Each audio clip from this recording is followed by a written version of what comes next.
En Aragón Radio, Historia de Aragón, con Sergio Martínez y Santiago Navascués.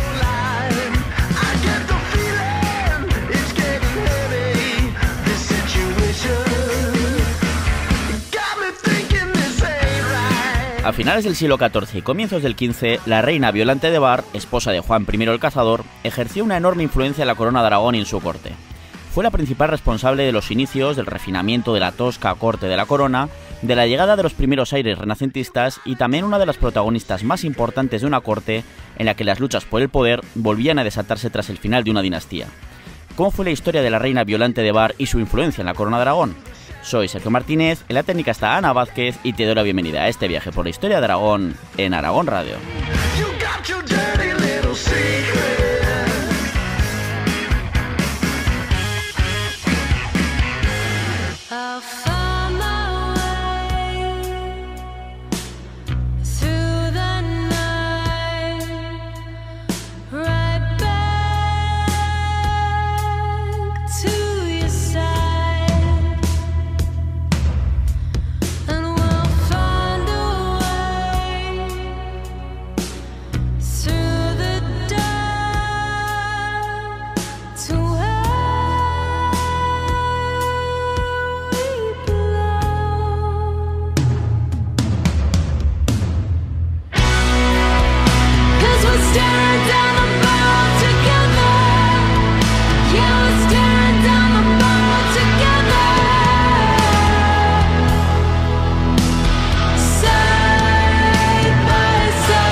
Hace ya bastante tiempo que decimos que Violante de Bar se merecía un episodio dedicado a su propia figura histórica y a cómo fue su influencia en la corte de la corona de Aragón en esos años de transición entre finales del siglo XIV y comienzos del XV.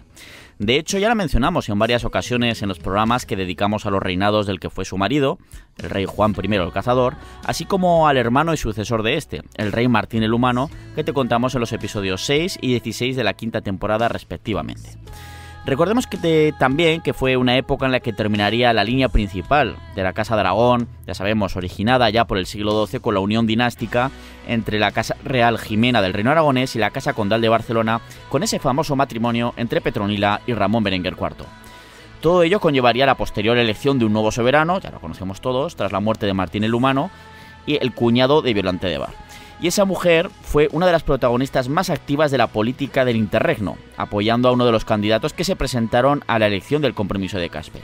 Vamos, que Violante de Bar, tanto durante el reinado de su marido Juan I el Cazador, como posteriormente, sobre todo en esos años del Compromiso de Caspe, tuvo una importancia enorme en la corte de la corona de Aragón. Y para hablar de todo ello, por supuesto, me acompaña el doctor en Historia, Santiago Navascués. Bienvenido, Santiago. Hola a todos, queridos oyentes. Bueno, este programa pertenece, ¿no?, a una colección de programas de mujeres importantes, ¿no?, en lo que es la corona de Aragón, porque sí, muchas veces se habla de los reyes y demás, pero es que las mujeres de estos reyes muchas veces tenían una importancia que ha quedado ahí soterrada, ¿no? Uh-huh. No se les ha hecho mucho caso, se pasa de puntillas y no, o sea, yo recuerdo cuando daba clases, ¿no?, de historia de Aragón, a una alumna me decía, oye, háblanos más de las reinas y demás. Y yo decía, bueno, pues que el salseo de quién se casa con quién, o sea, lo típico, ¿no? O sea, la historia rosa. Y yo, ¿qué importancia tiene la historia rosa? Dicen, no, es que algunas de estas mujeres, claro, al final, pues lo que tomaban decisiones también, ¿no?, como reinas y demás, y tienen mucha más importancia de la que parece. Muchas de ellas, muchas también en algunos casos se ha silenciado y se ha perdido mucho porque, claro, no se le daba importancia, y aquellas que sí que, pues eso no se ha escondido, por así decirlo, que no ha pasado tan desapercibido, quizás de otra manera, más que ser escondido de forma deliberada, como es el caso, por ejemplo, de Violante de Bar, que sí que se la conoce más, o otras reinas que luego iremos mencionando, pues es verdad que siempre se les... lo que sí que se habla es ese estereotipo de, pues, manipuladoras, no sé qué tal. Ahora lo hablaremos un poquito, porque siempre se repite, pero no solo en la corona de Aragón y en la Edad Media, es algo de todas las épocas. Es un tópico común. Siempre pongo el ejemplo, por ejemplo, de, bajo la redundancia, de esas esposas de nos vamos a la antigüedad, a la antigua Roma, con las emperatrices, las mujeres de los emperadores. Quien no ha escuchado hablar de Livia, la tercera esposa del emperador Augusto, pues que acabó asesinando a toda la progenie de Augusto para que fuera su hijo Tiberio el que heredara el trono. Como que, bueno, pues toda mujer que se ha salido de ese canon. Bueno, vamos a ir hablando de todo ello, ¿no? Pero es curioso, ¿no?, que se repite esto porque, bueno... Sí, y a veces uno sin querer, intentando pues ser justo, ¿no?, con la historia y darles el valor que merecen, la importancia que merecen y demás, pues cae en errores como, ¿no?, el que yo caí de, pues esto es historia rosa. No, historia rosa nada. Eso, ni muchísimo menos. Primero vamos a conocer un poquito más de forma personal a Violante de Bar, sus orígenes y el cómo acabó convirtiéndose en reina consorte de Aragón. Por ello, como decimos, bien merece su figura un episodio como este, dada la gran importancia e influencia que tuvo. Igual que otros casos que ya hemos ido tratando, de hecho, en este programa a lo largo de las diferentes temporadas, tal como seguiremos haciendo en el futuro. Ahí están, por ejemplo, pues estamos mencionando a Livia Drusila, la esposa de Augusto, ¿no? Pero vamos a algo más cercano, ¿no? Por ejemplo, ahí está el programa que dedicamos en su momento a la reina María de Castilla, que fue la esposa de Alfonso V el Magnánimo de Aragón, ¿no?, que llegó a ser incluso oficialmente lugarteniente del reino aragonés, es decir, que tuvo un cargo de gobierno a pesar de toda la matraca que siempre decimos de que los fueros no permitían a las mujeres gobernar oficialmente. Bueno, pues al final en el siglo XV hubo un caso oficial en este caso, ¿no? O también otra Violante. No Violante de Bar, que es nuestra protagonista de hoy, sino en este caso la que fuera la segunda esposa de Jaime I el Conquistador, Violante de Hungría, cuya historia os contamos en el episodio 42 de la cuarta temporada. Y tuvo también, evidentemente, muchísima importancia. Pero de nuevo se repite ese estereotipo de, pues, mujer que le comía la cabeza a su marido, no sé qué. Bueno, vamos a ver. Igual que el marido comía la cabeza a otros o a otras. O sea, que todos hacían lo mismo, ¿no? Todos somos seres humanos, como se suele decir. Somos humanos, ¿no? Y bueno, el caso es que vamos pues con la historia de Violante de Bar, recordando primero que del nombre de Violante deriva, pues, este nombre tan Violante, o qué nombre, ¿no? Pues deriva el actual Yolanda, por ejemplo, por si ya lo comentamos en su momento cuando hablamos de Violante de Hungría, pues bueno, lo volvemos a recordar. Y vamos a hablar de ella, vamos a comenzar yéndonos de inicio a los dominios de lo que fue el Ducado de Bar, porque claro, dices Violante de Bar, y además escrito como B-A-R, Bar, dices, claro, no puedes evitar que te venga a la cabeza el bar, ¿no? Nació en un bar, ¿no? Evidentemente no. No. Estamos hablando de un ducado situado en lo que hoy en día es el noreste de Francia, ¿no? Así que bueno, vamos a empezar por ahí para conocer un poquito también cuáles fueron los orígenes de esta Violante, de esta reina consorte de Aragón, antes de que tuviera este título de reina. Sí. A ver, pues nos tenemos que ir al sur de lo que hoy son países como Bélgica y Luxemburgo, y a unos 250 kilómetros al este de París. Y allí encontramos las tierras del Puy de Barrois. ¿Qué es esto del Puy de Barrois? Bueno, pues estas tierras conformaron desde el siglo XI lo que se conocía como el Condado de Bar, cuyo centro era la localidad de Bar-le-Duc, formando parte del Sacro Imperio Romano Germánico y luego pues de Francia también, sí, ¿no? Precisamente en el año 1354, el conde Roberto de Bar asumió el título de duque, logrando así un mayor estatus, aunque en un momento conflictivo, pues se empieza a ver en esos años el declive económico de un ducado cada vez más endeudado, ¿no? Son malos años del siglo XIV para toda Europa, ¿no? En general. Sí. De peste, crisis económica, etcétera, 1354, has mencionado cuando este condado se convierte en ducado. 1354, cuando llega la peste negra a Europa, al 1348. 47-48 se va extendiendo. O sea, aquí ya estamos en época de peste negra, azote, o sea, un azote tremendo, muriendo millones de personas en todo el continente. O sea, imaginémonos la situación que se produce. Claro. Además, pues en esos años se habían sucedido diferentes disputas por el gobierno del ahora ya Ducado de Bar, a la par que seguía desarrollándose la famosa Guerra de los 100 años, en los que... Es importante ese contexto. Claro, importantísimo, ¿no? En esta Guerra de los 100 años la monarquía inglesa reclamaba los derechos que tenía sobre buena parte de Francia, porque claro, se daba la casuística de que el rey de Inglaterra era vasallo del rey de Francia y que tenía un montón de posesiones en Francia. El rey de Inglaterra, de hecho, aun siendo vasallo del rey de Francia, era más poderoso en cuanto a dominios que tenía directamente en la propia Francia. Ya no mencionamos el reino de Inglaterra, sino en la propia Francia, que el propio monarca francés, exactamente. Y claro, eso conllevaría a más de 100 años de luchas, ¿no? Siempre decimos, La Guerra de los 100 años, primero, duró más de 100 años, abiertamente, pero a la vez no estuvieron más de 100 años luchando, sino que fue un periodo hasta que se cierra totalmente, pues de guerras, treguas, Eso, así hubo constantemente. muchas treguas, ¿no? Y llegó un momento en el que, de hecho... Creo que fueron 106 años. Un poquito más, me suena que son 130 y tantos, me quiere sonar, porque va desde 1300 y algo hasta 1433, 30, hablo de memoria, pero casi estamos llegando a siglo y medio, o sea, pero claro, Mucho. sí, porque empieza en 1356, ya ha empezado hace 2 o 3 décadas y termina Juana de Arco es hacia 1430, por ejemplo, para que te hagas un poquito la idea, y todavía dura unos años más.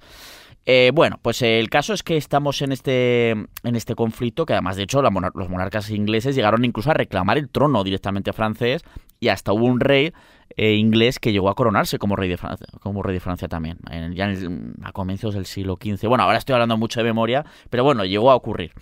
El caso es que la situación está bastante peleaguda por ahí, por el Ducado de Bar, ¿no? Como estás comentando, Santiago. Sí, la situación en esos años pues llegó hasta tal punto que la batalla de Poitiers, librada en septiembre del año 1356, el mismo rey de Francia, Juan II, fue hecho prisionero. Uh-huh. Y de hecho fue llevado a Londres, donde murió años después al negarse a que la monarquía pagara el enorme rescate que los ingleses pedían por él y que habría arruinado a la corona francesa. Es verdad que fue bastante, este Juan II de Francia, pues fue bastante, bueno, pues podríamos decir, no buscó a toda costa su libertad, sino que cuando dijo, que te vamos a liberar, qué bien, no sé qué, voy a volver a Francia. Y le dijeron el coste de su rescate, dijo, quieto parado, porque eso va a arruinar durante generaciones a la monarquía francesa y tal, me quedo en Londres. Y llegará un momento que es que al final este rey francés murió en territorio, de hecho no sé si murió en la propia torre, en la famosa Torre de Londres, ahí está donde están las joyas de la corona británica y todas esas cosas. Y bueno, pues la gente se preguntará por qué hablamos de esto, ¿no? De Francia, Guerra de los 100 años. Pues porque una de las hijas de este rey, Juan II de Francia, el que fue hecho prisionero y estuvo en Londres, una de esas hijas se llamaba María de Valois, la cual se casó con el duque Roberto de Bar. Este que se convierte de conde a duque, ¿no? De Bar. Eso es. Y de ese matrimonio nació, en el año 1356, nuestra protagonista Violante de Bar. En 1365 creo que nace. Sí, 1365. Sí, en 1356 es cuando se convierte de condado a ducado. Sí, bueno, pues eso es. O sea que esta Violante de Bar fue la hija del duque de Bar, del ducado de Bar, Roberto de Bar, y además de una de las hijas del rey Juan II de Francia. Era nieta del rey. Exactamente. Era nieta del rey de Francia. Que casi nada, o sea, corría sangre real por sus venas. Eso es. De esta manera, bueno, pues podemos ver de dónde viene esta reina consorte de Aragón y el complejo contexto histórico en el que nace en esa localidad de Pied-de-Barrois. Sí, que era, digamos, la capital, por así decirlo, de ese ducado, ¿no? De Bar. Claro. Era, pues, como decíamos, hija de un duque y descendía de sangre real de la misma monarquía francesa, a ser nieta de ese Juan II de Francia y sobrina de su sucesor, el rey Carlos V el Sabio, que esto hay que tenerlo en cuenta. Carlos V de Francia. Carlos V el Sabio de Francia, sí. Uh-huh. Que esto hay que tenerlo en cuenta porque, claro, durante toda su vida, cuando ejerza su influencia y todo eso, es sobrina del rey de Francia. Sí. ¿No? Bueno, mientras tanto, y al sur de los Pirineos, la corona de Aragón y Castilla pues libraban la larga guerra de los dos Pedros, en la que también acabaron por intervenir de un modo u otro ingleses y franceses, sí, apoyando a uno u otro bando. Tenemos exactamente los ingleses apoyando al bando castellano, con Pedro de Trastámara, Pedro I el Cruel, las compañías de mercenarios franceses, compañías blancas se llamaban, apoyan a Pedro IV de Aragón, porque hay perros por medio, ¿no? Hay diferentes batallas. Está el Príncipe Negro, que era heredero al trono, pues que lucha en las batallas de Nájera. Bueno, hay un follón tremendo. Un poco para sorpresa al historiador, porque lo normal era que los ingleses salieran con los aragoneses y los franceses con los castellanos. Aquí cambian las tornas. Sí, aquí es al revés. Pero vemos que el contexto cada vez se va complicando más, ¿no? Esa guerra de los 100 años, la peste negra, pues esa situación un poquito ya tambaleante en el Ducado de Bar por el tema económico, por los conflictos sucesorios, etcétera. Pero bueno, ahí estamos con esa situación en la que nacerá Violante de Bar. Y por su parte, pues Violante creció en Bar, siendo criada y educada en un ambiente familiar de un enorme lujo y un gran gusto por la cultura que le marcó para el resto de su vida, influyendo todo ello en la corona de Aragón. Claro. Porque en el hogar familiar pues era frecuente la presencia de gente como el clérigo, poeta y compositor musical Guillén de Massó, el también poeta y compositor Jean de Agas y el poeta Eustache Disson. Claro, es que aquí estamos hablando de que Violante de Bar se cría, crece, se educa en una corte muy lujosa, como eran las europeas, digamos, porque es que en la península ibérica cambiaba mucho, ¿no? Con esos reinos hispánicos cristianos, tanto en Castilla, bueno, León antes, la corte de en la Corona de Aragón. Eran unas cortes pues más toscas, ¿no? Menos refinadas que en el resto de Europa, podríamos decir, en buena parte de Europa. Y bueno, pues donde está llegando ya los aires del Renacimiento. Los aires del Renacimiento, claro, eso es. Que no significa que estuvieran viviendo en cabañas, ni muchísimo menos. O sea, vivían en palacios y tal, pero con ciertos lujos. Y además sí que había monarcas que pues le daban más bola al tema del cultural, al tema caballeresco, sobre todo en épocas anteriores. Recordemos Pedro II el Católico de Aragón, también Jaime I. Bueno, pues sí que tienen todavía ese espíritu antiguo de los reyes caballeros, podríamos decir. Pero desde luego no tenía nada que ver ese lujo con el que podía encontrarse en una corte, incluso de un ducado pequeño como el de Bar, ni muchísimo menos, y es el que está acostumbrado Violante, y cuando llegue a la corte de la Corona de Aragón dirá: ¿esto qué es lo que es? Vamos a ver, aquí me hay que meter mano porque esto es demasiado aburrido, esto es muy tosco, porque yo estoy acostumbrada desde pequeña a disfrutar de poetas, de compositores, dando conciertos cada 2x3, recitando poemas, concursos de poemas incluso. Esto tiene que cambiar. Claro, el estar rodeada desde pequeña de ese gran lujo y poder departir y observar a poetas y refinados compositores musicales, pues le hizo interesarse por la cultura y diversas cuestiones artísticas, formando parte de su propia personalidad. Y esto marcará mucho a la corte aragonesa. Claro. Mientras tanto, pues en la corte de Aragón estaban pasando cositas. Uh-huh. O sea, llegamos a los últimos años, el largo reinado de Pedro IV el Ceremonioso, con una monarquía y unos territorios que cada vez tienen más dificultades económicas debido a las guerras anteriores que hemos comentado, ¿no? Fundamentalmente la guerra de los dos Pedros, sí. También las continuas rebeliones de Cerdeña, por ejemplo, la peste negra, que es que es claro. un ambiente de crisis general en toda Europa, no solo en la Corona de Aragón. Pero si la Corona de Aragón, a esto le sumamos que nunca fue uno de los estados más ricos europeos, pues bueno, claro. pues, sobre todo en cuanto a su monarquía propiamente dicha, en cuanto a las rentas que podía llegar a tener, pues bueno, pues al final esto pues hace bastante mella, porque si sumamos todo eso, la guerra de los dos Pedros es que dura más de una década y es una guerra muy dura, ¿no? A mediados del siglo XIV, que además sobreviene justo después del inicio del primer brote, que fue el más brutal, aunque luego siguieron más brotes también tremendos, de esa peste negra, que no solo provoca una enorme mortandad con millones de muertos, en general en Europa me refiero, sino además, claro, las consecuencias demográficas que eso tiene y las consecuencias económicas, menos gente para pagar impuestos, para roturar tierras, para trabajarlas, para el comercio, en fin, todo se junta, se les junta.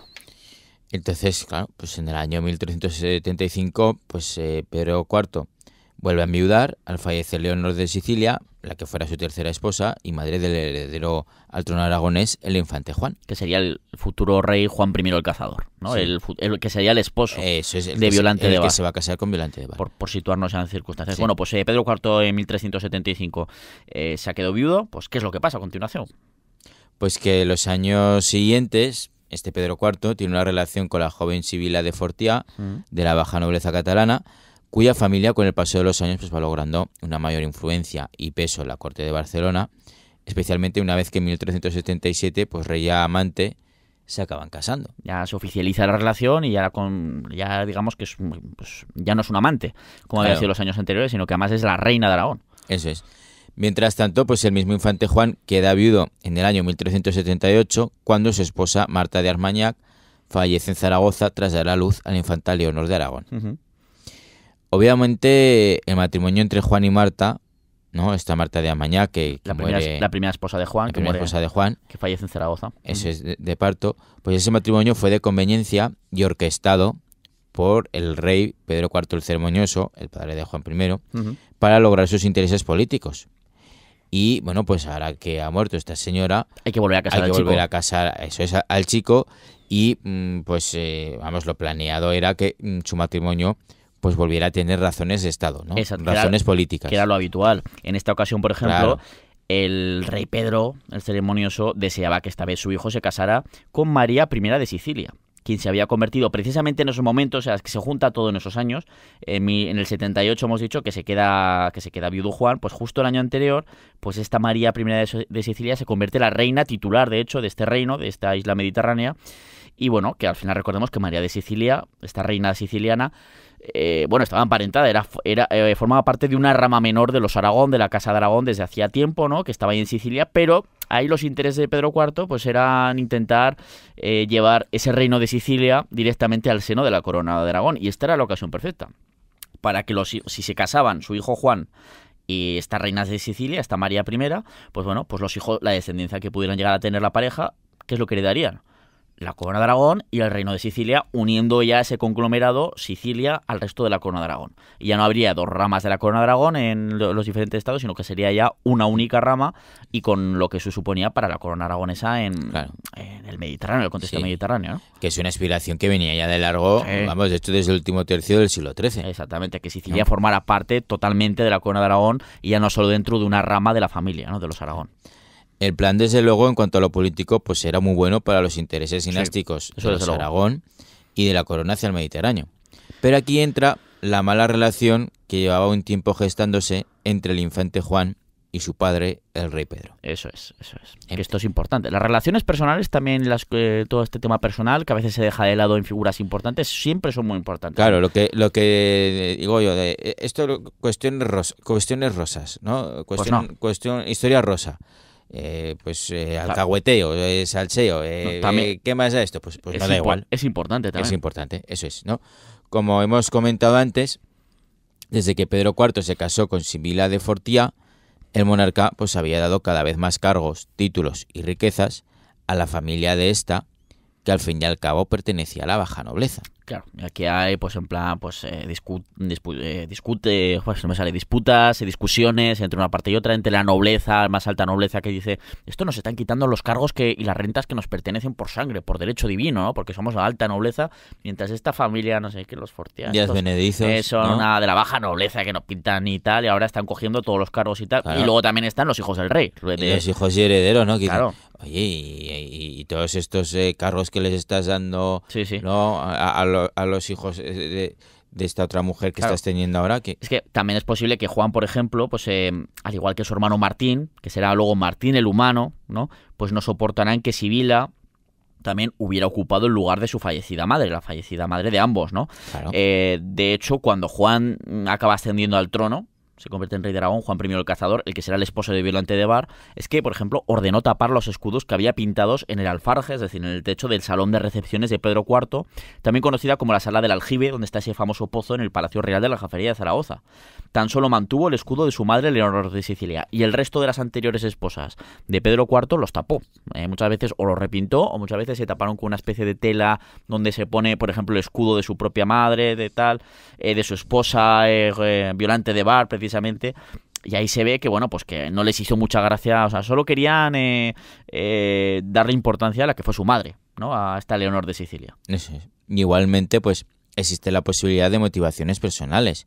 Por ejemplo, que Juan, mientras veía que su padre iba cogiendo años y a la vez él mismo se acercaba cada vez más a ocupar el trono, pues pudo no estar de acuerdo con las políticas que seguía su padre y quería iniciar un rumbo diferente, ya que al fin y al cabo pues sería él quien heredará el trono, ¿no? Exactamente, dice, no voy a comer yo las decisiones que tenga mi padre, que ya está mayor, no sé qué, es lo típico, ¿no? El típico jovencito que va a pecho palomo y voy a ser el próximo rey, voy a ser el que mande, pues ¿por qué tengo que hacer caso a este señor ya? Sí. Aunque sea mi padre y que sea el rey, ¿no? Por otro lado, pues también vio que su padre había decidido casarse con Sibila por motivación personal, dejando a un lado la política. Uh-huh. Así que igual pensó que porque él sí debía atender a las razones de Estado, ¿no? Siendo que ya lo había hecho en su primer matrimonio con Marta de Armañá.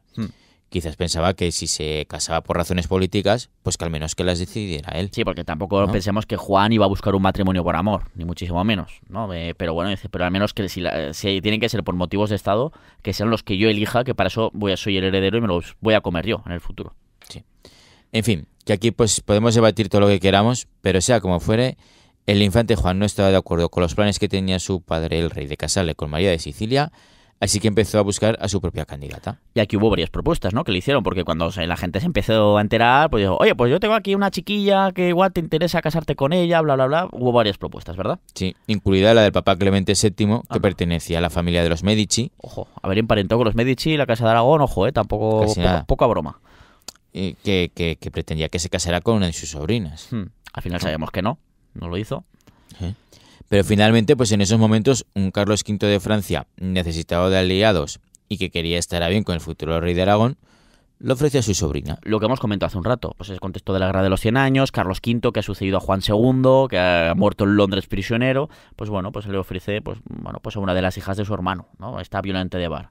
Y así es como se acabó concertando el matrimonio entre el futuro rey Juan I de Aragón y la que sería una de las reinas de mayor influencia en la historia de la corona, Violante de Bar.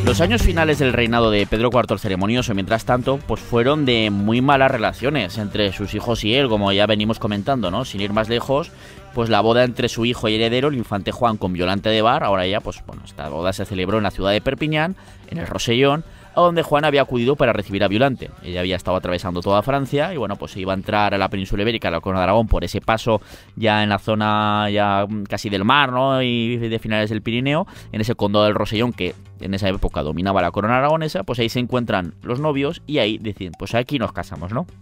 En la ciudad de Perpiñán. Pues para demostrar públicamente que no estaba de acuerdo con ese enlace, el rey Pedro dijo, pues yo no voy a la boda.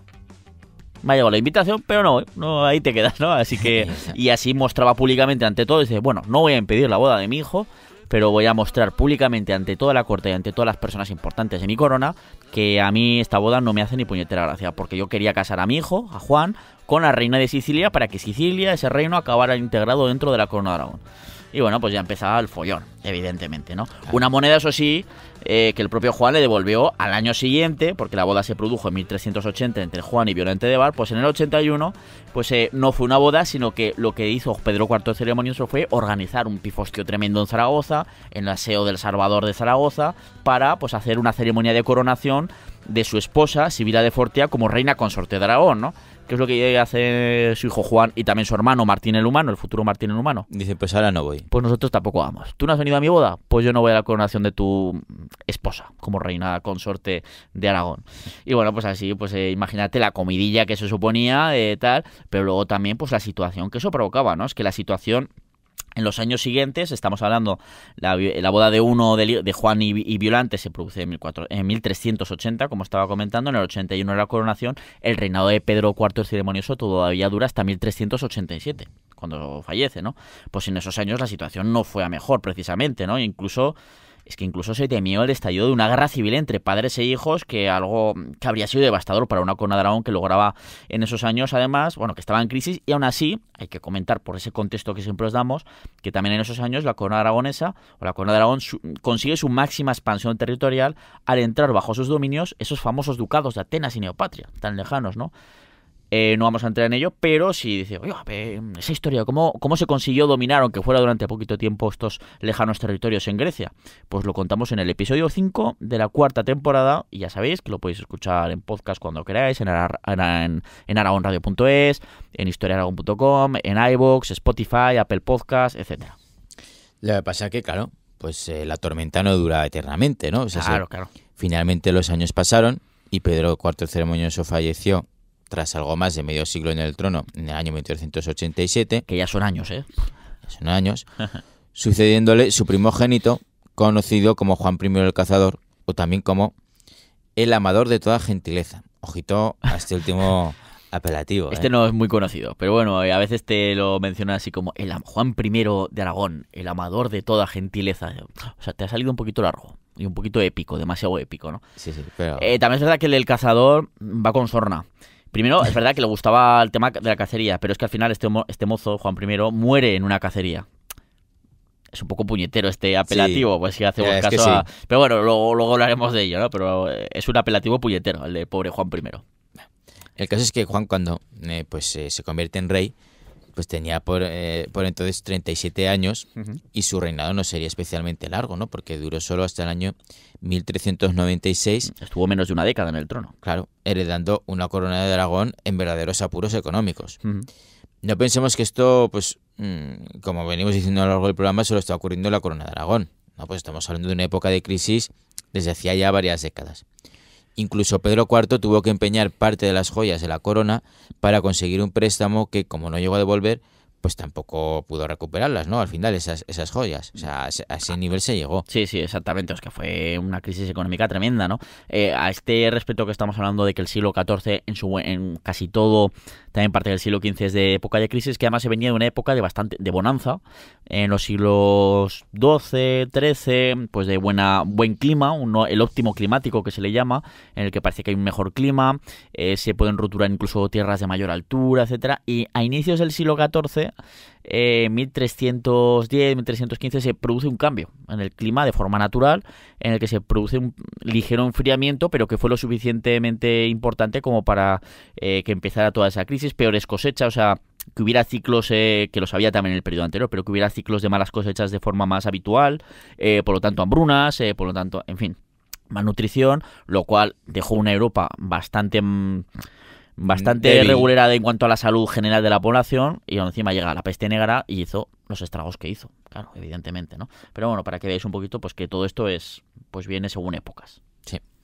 Entonces, bueno, pues buena parte de esa impronta, ¿no? que dio Violante de Bar en ese contexto, pues fue por el lado cultural. Sí, ¿no? porque Violante de Bar era bastante más joven que su marido. Estamos hablando de que Juan Sí. I tenía 37 años cuando se convierte en rey. Ella tiene 24 años en ese momento, ¿no? Y evidentemente no tardó de ejercer eso que estabas comentando, una importante impronta en la corte aragonesa, ya una vez convertida en reina, aunque ya llevaba varios años por ahí pululando. Sí, eso es. Pues buena parte de esa impronta, ¿no? Pues como decía, fue por el lado cultural y por otra parte también pues por la influencia política que desempeñó sobre las decisiones de su marido, el rey. Influencia que mantuvo, ¿no? en la corte, influencia política que mantuvo incluso años después de enviudar. Sí, Ya sé que- eso lo comentaremos al final del programa, pero tuvo una influencia muy importante y más que pudo haber llegado a tener de haber conseguido que sus planes salieran bien. Luego os lo comentamos. Eso, pero antes de ahondar en esos aspectos, pues primero vamos a tocar el de la descendencia, Sí.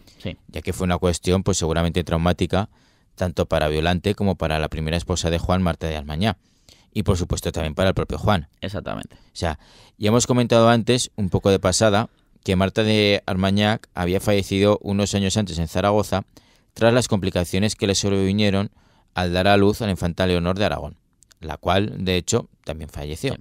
Recordemos, por si acaso, Marta de Armaña fue la primera esposa de Juan I el Cazador. Eso es. Y hacemos este inciso porque fue muy importante para el devenir de la corona de Aragón y el orden sucesorio, pero también en el ámbito personal, que suele ser una visión que se deja caer siempre de lado cuando hablamos de figuras históricas relevantes.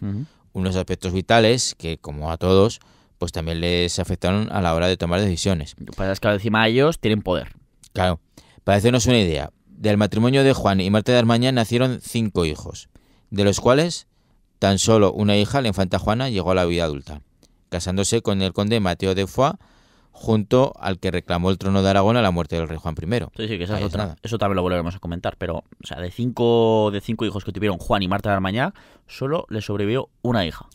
Y fueron unos embarazos que le acabaron costando la vida a la propia Marta. Marta, con lo que supone. O sea, la propia Marta de Armañac fallece, la pobre. Además, imagínate cómo lo pasaría después. Era el quinto parto ya, fallece, la propia hija se muere. Bueno, en fin, un O sea, panorama tremendo. Primer matrimonio, 5 hijos, solo uno llega a la vida adulta. Y vamos ahora con el segundo matrimonio de Juan I el Cazador, en este Con caso Violante ya de Bar. con Violante de Bar, eso es. Que es nuestra protagonista de hoy. Pues de ahí nacieron 8 hijos y solo una hija, conocida como Yolanda de Aragón, llegó a la vida adulta, casándose con Luis II de Anjou.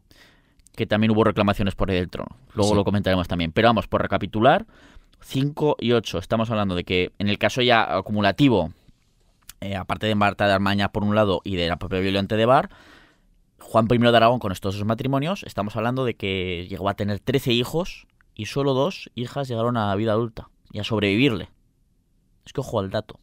Y al final le sucedió en el trono su hermano Martín el Humano. Claro, esto es lo que acaba sucediendo, a pesar de que las dos hijas que le sobreviven, está Yolanda de Aragón y también la infanta Juana, pues claro, con sus respectivos maridos, a la muerte de su padre harán reclamaciones al trono, diciendo, oye, no hay ningún heredero varón directo, digamos, o totalmente directo, pero bueno, toca a nosotras. Luego eso lo comentaremos un poquito más, el cómo se produce esa situación, porque al final Martín el Humano, el hermano menor del propio Juan I el Cazador, es el que le sucede en el trono, pero pudo haber sido de otra forma perfectamente. Pudo haber ocurrido cualquier otra cosa. Pero bueno, vamos con una Violante de Bar, que fue una mujer, como venimos hablando, como nos hemos ido al Ducado de Bar, hemos hablado de su juventud, de sus inicios, pues fue una mujer muy culta, muy lectora, y también podemos decir que muy escritora. Pues la colección epistolar que se ha conservado de ella en el archivo de la Corona de Aragón en Barcelona es que es enorme, ¿verdad? Sí, estamos hablando de 45 volúmenes de cartas que componen unos 9.000 folios. Que ya son cartas. Y en las que habla de muchísimas cosas. Habla, por ejemplo, de la vida política de la corte y de ese momento histórico en el que vivió, de temas culturales y artísticos, de su visión primero como hija de Roberto de Bar y María de Valois, luego ya de su visión como esposa y reina, así como también pues de su papel como madre, ¿no? Sí, de madre, y además de madre que está viendo fallecer a sus hijos, al nacer o al poco de nacer, o que nacen muertos, salvo a esta hija que llegará a la vida adulta. Entonces, como persona culta que era, así como aficionada a las artes y al lujo, desde que llegó a la corte de los Aragón en el año 1380, pues trató de crear su influjo en ella, aunque primero tuvo que sobrevivir a las malas relaciones antes mencionadas con su suegro, el rey Pedro IV Ceremonioso, y también con su esposa Sibila de Fortià. Claro. O sea, porque nada más casarse no llega a reina. O sea, se pegaba unos añicos. 7 años casi, prácticamente. Claro, se pegaba unos añicos teniendo que lidiar con su suegro y su esposa, ¿no? Y también con la familia de la esposa de su suegro, de Sibila de Fortià, con la que no se va muy bien su marido. Sí, y que además, pues eso, que estábamos viendo que esta familia de Sibila de Fortià pues estaba recibiendo pues por parte de Pedro IV Ceremonioso muchos títulos, muchas rentas, tenía mucha influencia en la corte, pues ahí estaban las camarillas de una y otra, y también de Pedro IV y de sus hijos, de Juan el Cazador, de Martín el Humano, pues que hacían una situación explosiva y casi irrespirable en la corte. Claro, llegaron a formarse esos años, esos partidos en la corte, uno proclive a cada uno de ellos. O sea, uno proclive a Sibila de Fortià y otro a Violante de Bar, con una pugna soterrada pero muy peligrosa por el poder que terminó, pues... Esta lucha terminaría con la muerte del rey Pedro, ¿no? Eso es. Estas pugnas internas, pero que pudo haberse desatado ahí cualquier cosa. Un asesinato, incluso lo hemos comentado antes. Se llegó a temer incluso un estallido entre padre e hijo de una guerra civil, que no habría sido el primero de la historia. Sí, en la Corona de Aragón sí, pero en otros reinos ocurrió y ocurriría pues luchas entre padre e hijo. Bueno, ya estuvimos hablando hace poco, cuando estuvimos hablando de esos 3 programas que dedicamos al reinado de Juan II el Grande, bueno, el reinado y de su larguísima vida, ¿no? Y de todas sus andanzas. Ya estuvimos hablando de su guerra civil entre Juan II y el príncipe de Carlos de Viana, para aquellos que lo hayáis escuchado. Bueno, esta historia, aunque no hayáis escuchado esos 3 episodios, es famosísima, ¿no? Sí. Pero en fin, que ocurría, ¿no? En muchas ocasiones. Eso es, ¿no? Entonces, bueno, pues desde que murió el rey Pedro IV, pues ya digamos que Violante de Bar se libra de Sibila de Fortià y de toda su camarilla, y entonces desde ese momento pues tuvo el papel hegemónico en una corte en la que además su marido, el rey Juan, pues no le interesaban en exceso los asuntos de gobierno, sí, ¿no? A este señor. No estaba como loco por gobernar, como le había sucedido a Pedro IV Ceremonioso, que este señor sí que estaba encima de todo, absolutamente de todo. Sí.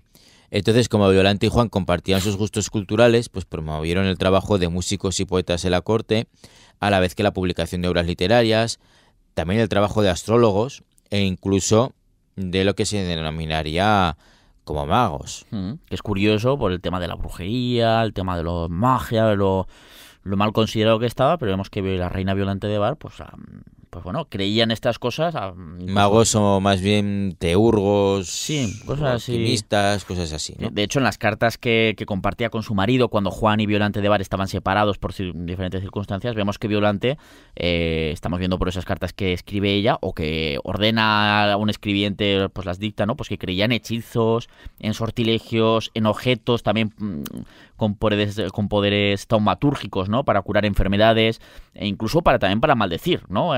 Por así decirlo, a sus enemigos, como la propia Sibila y su camarilla de consejeros, que es también pues una parte curiosa de esta reina Violante de Bar, que lo vemos en sus propias cartas, como estamos hablando, cartas personales que, bueno, pues por circunstancias de la vida, pues podemos acceder a ellas en ese archivo de la Corona de Aragón.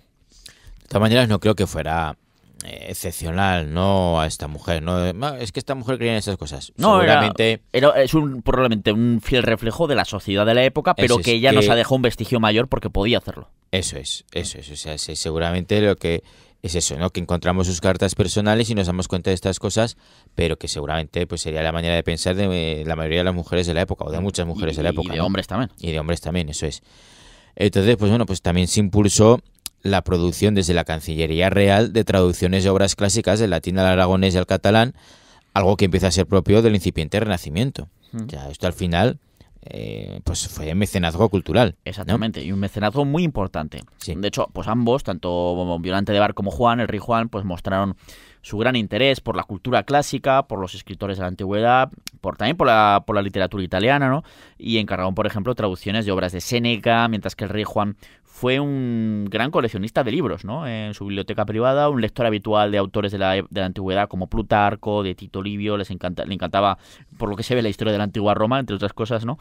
Pero todo esto fue todavía más, estos gustos del propio rey Juan I de Aragón, esto fue todavía aún más impulsado por la propia Violante de Bar, ¿no? Quien le animó a todo ello, dado sus propios gustos culturales, como venimos diciendo desde el principio del programa, pues igual que también se animó a la organización de los famosos Jocs Florals o Juegos Florales, que eran auténticas competiciones culturales entre poetas, compositores, bueno, rapsodas, ¿no? Pues ahí en la Corona de Aragón, que venían de todas partes de la Corona de Aragón, en diferentes lenguas, y la verdad es que tenía que ser curioso, y bueno, pues ahí hay bastante tradición en ese sentido. Pero claro, esos impulsos para hacer de la corte de los Aragón una menos austera y tosca, que fuera algo más sofisticada, culta, y que se pareciera a lo que había vivido la propia Violante en su juventud, todo eso costaba dinero, mucho dinero. Eso había que pagarlo, eso lo tenía que pagar alguien. Claro, y por ello recibieron no pocas críticas de los representantes de los diferentes brazos en las cortes celebradas en Monzón en el año 1388. Nada más empezar su reinado, recordemos que el reinado de Juan empieza en el 87. Claro, y recibieron muchas críticas, ya que esos gastos que muchos consideraban superfluos e innecesarios se estaban haciendo en una época de crisis económica, como decíamos antes. Claro, y esto pues hay muchos que lo veían pues muy malamente, ¿no? Claro, de hecho, pues mucha gente buscaba culpables a su situación de pobreza y los encontraron en los judíos, produciéndose pues sangrientos asaltos a juderías, especialmente en poblaciones catalanas. O sea, sé que estaba el ambiente muy tenso, muy cargadito, para poquitas bromas, ¿no? Sí, y esto para hacer despilfarros. Esto gastándose dinero en poetas, en gente, vividores, pues en cosas así, ¿no? En temas culturales que solo les interesa a ellos. Pues bueno, luego todo eso queda, es peso. Pero claro, en ese ambiente pues se veía como un gasto superfluo e innecesario para mucha gente, ¿no? Entonces, bueno, pues mientras tanto, en el apartado político, Violante fue una mujer de gran ambición y, dada su inteligencia, pues consiguió influir mucho en las decisiones de gobierno de Juan I. También se denunciaba que parte de las rentas del reino se las quedaban para favorecer sus intereses y los de sus camarillas. Vamos, que había sisas, ¿no? Que metían la mano más de lo debido en la bolsa. Tanto los monarcas como también pues esos consejeros y gente que lo rodeaba. Dadas estas circunstancias, pues ha puesto a Violante en muchas ocasiones fama de manipuladora y bueno, pues lo típico, cosas, ¿no? Claro, unos estereotipos pues que se repiten a lo largo de la historia y en diferentes épocas, pues en mujeres que se salían del rol que se suponía que les tocaba, ¿no? Como fue el caso. Es lo que hemos comentado al principio del programa. Y bueno, pues no vamos a entrar en más detalles del reinado de Juan I porque ya os lo contamos en el episodio 6 de la 5ª temporada. O sea, nos vamos al mes de mayo del año 1396. ¿Qué ocurre ahí? Pues que en esos momentos, pues Juan I y Violante no tienen un claro heredero al trono, dadas las muertes de sus hijos que os hemos ido contando. Solo quedaba en ese momento una de sus hijas, de los 8 exactamente, Yolanda de Aragón. Claro. Y ahí está, en ese año 1396, el hermano menor del rey Juan, el infante Martín. El caso es que el hijo de este señor, del infante Martín, del príncipe Martín, conocido como Martín el Joven, sí que se acabó casando con la reina María de Sicilia. O sea, que tenemos aquí al hermano menor del rey Juan, que es Martín, dejémoslo, Martín el Humano, que lo conocemos todos, que será el que al final será rey, que a su vez tiene otro hijo que se llama Martín, que será Martín el Joven. Martín el Humano, padre, y Martín el Joven, el hijo. Pues este Martín el Joven, el sobrino de Juan I, ¿vale?, es el que se acaba casando con la reina María de Sicilia. Sí, esa misma con la que, si recordáis, pues Pedro IV había querido casar a Juan I, pero que se acabó negando y prefirió pues casarse con Violante. Vamos, que al final los planes de Pedro IV acabaron saliendo de una manera u otra, ¿no? Digamos. Sí. Pues bien, ahí estaban en Sicilia el sobrino del rey, Juan, ¿no? O sea, Martín el Joven. Estaba Martín el Joven y su esposa, María de Sicilia, cuando los sicilianos se rebelaron. Por lo que acudió en su ayuda con una flota el infante Martín, hermano del rey Juan. Martín el Humano. Eso es, ¿no? Claro, pero en ese momento, ¿qué es lo que ocurre? Pues que el rey sufrió una caída del caballo durante una cacería y falleció. El rey Juan I. Juan I el cazador, en una cacería. No. Se cayó el caballo. Bueno, pues eso, que la sorna, ¿no? Del apelativo, ¿no? Bueno, así que la situación, pues claro, en ese momento se torna muy peleaguda para la sucesión al trono, teniendo en cuenta todo esto que hemos tomado. O sea, el hermano del rey está en Sicilia ayudando a su hijo, está muy lejos. No tienen hijos más que una hija que está casada con otro señor llamado Luis II de Anjou, que está fuera de la corona de Aragón. Y no tienen más hijos. Y este monarca, Juan I, de repente se muere. Juan I tiene otra hija anterior también. Tiene además otra hija, que está casada con el conde de Foix. O sea, sí. Pero esto es lo que hay en este momento. Juan I no había dejado hijos varones, que era lo que siempre primaba, como ya sabemos, pero sí que tenía, pues eso, esas dos hijas, una de su primer matrimonio y otra que había tenido con Violante, la propia Violante de Aragón que hemos comentado. Ambas estaban casadas, Juana, como comentábamos hace un momento, con el conde de Foix, y Yolanda de Aragón con Luis II de Anjou, rey titular de Nápoles, que esto también es importante. Y por supuesto, pues ambas partes, al ser hijas del fallecido el ya fallecido rey Juan I de Aragón, pues ¿qué hacen? Reclaman sus derechos al trono de Aragón porque, dice, pues es que no tenemos hermanos varones, por lo tanto, en todo caso nos corresponderá a nosotras ser la nueva reina de Aragón junto a sus respectivos maridos, ¿no? Claro, eso es. Incluso Mateo de Foix, o sea, el esposo de Juana, llegó a cruzar los Pirineos con un ejército, pasando primero por el Principado de Cataluña para adentrarse después en el Reino de Aragón, siendo finalmente rechazado. Es que Juana al final era la mayor, era hija del primer matrimonio con Marta de Armañac. Por lo tanto, era la que, si una de las dos tenía que ser reina de Aragón, junto al marido, era Juana, porque era la mayor. Al final de este primer matrimonio era primogénita viva. Por lo tanto, pues bueno, su marido coge un ejército y sí entra en la corona de Aragón reclamando el trono. Evidentemente, sí, para mi mujer, pero también para mí, ¿verdad? Claro. Este Mateo de Foix. Pero es rechazado. Mientras tanto, pues Violante de Bar, quizás porque tenía auténticas dudas o para protegerse a sí misma y su posición, declaró a la muerte de su marido el rey que se encontraba embarazada. Esto para echar más fuego a la hoguera, digamos, ¿no? Más leña y más leña al fuego ahí, venga. Eso le daba tiempo, pues de haberlo estado realmente y de haber nacido un varón, este habría sido, en minoría de edad, el nuevo soberano de la corona de Aragón, por ser varón. Exactamente, pero Violante no estaba embarazada. Y cuando ya pues pasó el tiempo y ya se vio que no estaba embarazada, pues finalmente las instituciones aragonesas y catalanas se decantaron por hacer al hermano de Juan, el fallecido Juan I el Cazador, es decir, estamos hablando del infante Martín el Humano, como un nuevo rey de Aragón. Que pues ya cuando se entera, que está en Sicilia, recordemos, había ido a la Sicilia a ayudar a su propio hijo en una rebelión, pues decide volver a la corona de Aragón cuando se entera de que ha sido nombrado rey aragonés. Pero en buena medida no es que lo eligieran también por ser más guapo, porque tuviera derechos, lo ponen incluso por encima de las hijas del rey, ¿no? De que estábamos mencionando. Sino que realmente lo que dio importancia para que Martín el Humano se convirtiera en rey de Aragón fue también su propia esposa. Otra mujer. María de Luna, ¿no? A la que llamaban la rica hembra. Hay muchas ricas hembras en la historia, sí. Pero bueno, en cada época había una por lo que se ve, ¿no? Pero esta María de los Luna, ¿no? Que era la esposa de Martín el Humano, fue realmente, que ella sí que estaba en la corona de Aragón, fue la que consiguió realmente los apoyos necesarios para dentro de todo este mare magnum, de pues yo quiero ser rey, yo que soy reina, no sé qué tal, pues yo estoy embarazada. Pues fue la que consiguió los apoyos necesarios para que su marido, Martín el Humano, fuera proclamado rey en lugar de los otros candidatos o candidatas. Sino a saber qué habría podido pasar mientras el ya Martín el Humano pues estaba ayudando a su hijo Martín en tierras sicilianas. Porque claro, él no estaba para asegurar esa posición, fue su esposa, María de Luna, la que lo consiguió. Sí. Y en los años siguientes, pues Violante de Bar, ya como viuda, ¿no? de un rey, mantuvo un perfil pues más bajo, dedicándose a temas culturales desde su nueva posición. Pero en el año 1409 volvió a retomar los asuntos políticos en una nueva época de turbulencias. Sí, y es que el nuevo heredero al trono, Martín el Joven, que hemos mencionado antes, el hijo de Martín el Humano, ha muerto en 1408 y apenas unos meses más tarde lo hizo también su padre, el rey Martín el Humano, sin dejar herederos legítimos. Claro, aquí el panorama es el que conocemos ya todos sobradamente, ¿no? Se abría por delante un panorama para la corona de Aragón que era el de un posible, más que probable estallido de una guerra civil entre los diferentes candidatos que se estaban postulando, entre los cuales, por ejemplo, destacaba el conde Jaime II de Urgell, que aunque tenía el parentesco más lejano con los Aragón, este parentesco es verdad que era por vía masculina, por los demás era por vía femenina, y estaba más cercano geográficamente a la corona por ese condado de Urgell, del cual era soberano, y que estaba más imbuido dentro de la corona de Aragón.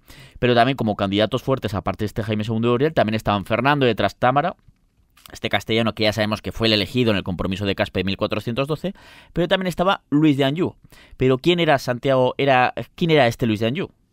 Pues este Luis de Anjou no era otro que el hijo de Yolanda de Aragón, la hija de Violante de Bar, y de ese rey titular de Nápoles, Luis II de Anjou, que hemos mencionado hace unos minutos. Es decir, que este candidato era el nieto de Violante de Bar. Ah, amigo, y aquí Violante de Bar dice, wow, es mi momento otra vez, ¿no? Obviamente, claro. Pues Violante de Bar sacó a relucir todo su saber, su posición, su experiencia, las influencias que todavía le quedaban en la corte, para intentar lograr en ese momento los apoyos suficientes para que las instituciones, así como las figuras más poderosas de la corona, tomaran partido por su nieto para que fuera elegido en el compromiso de Caspe como nuevo rey de Aragón, ¿no? Este Luis de Anjou. Y no estuvo tan lejos de lograrlo, de hecho, ¿no? Es que, por ejemplo, en mayo de 1411 parecía que el reino de Aragón, en este caso, ya sabemos los diferentes estados de la corona, pues el reino aragonés parecía que se estaba inclinando en favor de Luis de Anjou, de este nieto de Violante de Bar, gracias al apoyo de su propia abuela, esta Violante de Bar, pero también del arzobispo de Zaragoza, que era García Fernández de Heredia. O al menos esto es lo que contaban las impresiones de los embajadores castellanos que pululaban por ahí. Por ejemplo, el obispo de Palencia, Sancho de Rojas, decían, pues parece que el reino de Aragón se está decantando por este Luis de Anjou, el nieto de la reina viuda Violante de Bar, ¿no? Y veían peligrar las posibilidades del castellano Fernando de Trastámara de ser elegido. Sí, eso es. Entonces, bueno, pues el arzobispo García Fernández de Heredia presidió el Parlamento de Calatayud, en el que se querían pues poner las bases para la elección de un nuevo soberano entre todos los candidatos, ¿no? Con lazos de sangre real, tratando de evitar pues una guerra civil. Claro. Pero las acciones de los partidarios de Jaime de Urgell y especialmente de los hombres del noble Antón de Luna hicieron que el arzobispo disolviera el Parlamento. Sí, y claro, en su regreso hacia Zaragoza, arzobispo zaragozano es víctima de un altercado por parte de los urgelistas y acabó siendo asesinado. Claro, esto dejó muy tocada la candidatura por una parte de Jaime de Urgell, porque los asesinos del arzobispo de Zaragoza eran sus propios partidarios, ¿no? Pero esto también, de rebote, dejó muy tocada la candidatura del propio Luis de Anjou. Porque claro, fallece el asesinado, es el arzobispo de Zaragoza, que como hemos mencionado, era uno de sus grandes apoyos en el reino de Aragón. Junto con su abuela. Exactamente, aquí una de las dos grandes patas la pierde. Bueno, pues al final esto dio mucho, pues tocó mucho esas aspiraciones al trono de la corona de Aragón de Luis de Anjou y al final del nieto de Violante de Bar, y pues Violante de Bar no logró finalmente, como ya sabemos, que su nieto, Luis, pues también mencionado a veces como Luis de Calabria, a veces si aparece Luis de Calabria, pues sería este mismo Luis, se convirtiera en rey de Aragón. Ya sabemos que al final fue Fernando de Trastámara el que fue elegido, ¿no? Pero pudo haber sido este Luis de Anjou, este nieto de Violante de Bar, que ahí estuvo casi cerca de conseguirlo. Sí, y al final, pues bueno, pues la influencia de esta señora se fue diluyendo y prosiguió su vida hasta su muerte en Barcelona a los 66 años en 1431. Exactamente. Inicialmente sus restos fueron enterrados en la Catedral de Barcelona para ser posteriormente llevados en 1460 al monasterio de Poblet para que estuvieran junto a los de su marido, Juan I el Cazador. Y esta es la historia de una de las reinas más importantes de la historia de la corona de Aragón, como fue Violante de Bar, que como os venimos diciendo desde hace mucho tiempo, desde que tratamos el reinado de Juan I el Cazador, de Martín el Humano, pues oye, se merecía un programa, porque como veis tuvo una enorme influencia en la corona de Aragón, que quedó pues para muy largo tiempo. Y como nos quedamos precisamente sin tiempo, como siempre, pues nada, Santiago, yo ya te despido y nos emplazamos para seguir hablando de historia en el próximo episodio del programa. Hasta la próxima. ¿Te interesa la historia? Recupera este y todos los programas en Aragón Radio Podcast.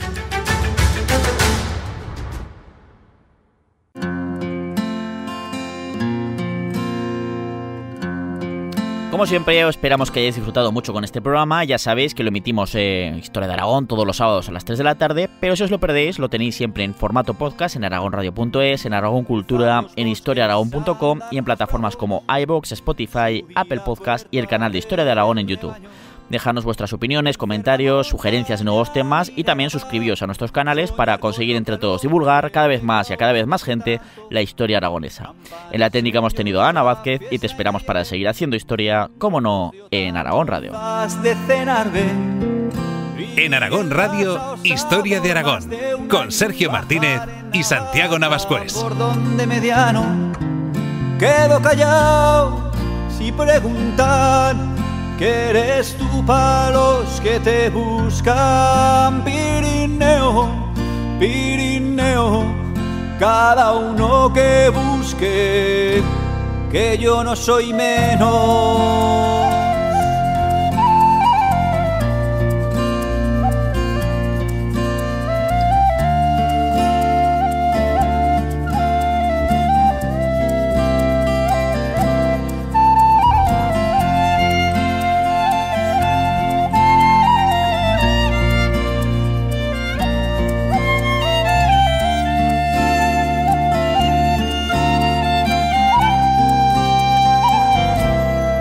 Contar a chicos, escuchar a viejos, antiguas batallas de caballeros, tallar en piedra la vida de tantos hombres y mujeres que por ti pasaron, ver chesos en Oza, plantar batalla, en sótanos la foz, la cabaña, jugar con la vida y ganarse el pan, hacer contrabando por la de Roldán.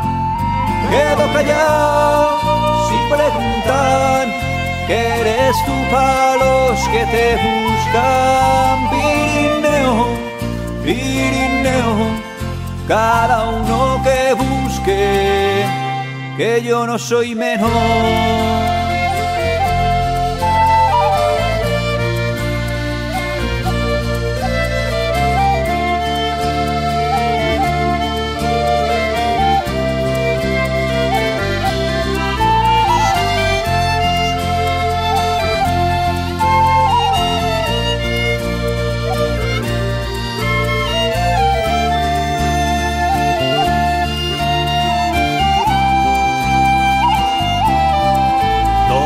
Castillo y Peñaforca, o al gigante de la Ribagorza, pasar Bachimañaca al infierno, besar la gran facha en pleno invierno, ver Mondarruego, remontar el Ara, soltar ganao, pasao, ver Natuara, salir de Broto en julio a la fin, saludar amigos en Gavarní.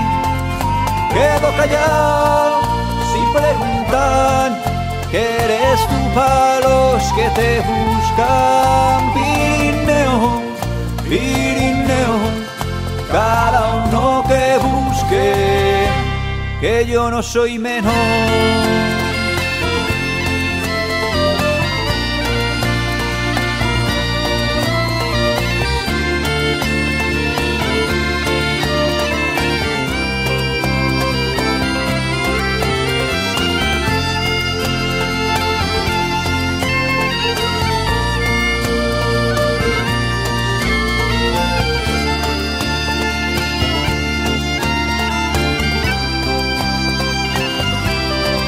Sonar cañones para San Antón, quedar con las brujas en el turbón, enseñar secretos a compaire, solo dejar pasar a un tal Luciembriel, dejar libros por ayudar a padre, marchar de casa por nacer tarde, volver al tiempo al mismo lugar. Todos han cambiado, pero tú estás igual. Quedo callado y preguntar, que eres tú para los que te buscan. Pirineo, Pirineo, cada uno que busque.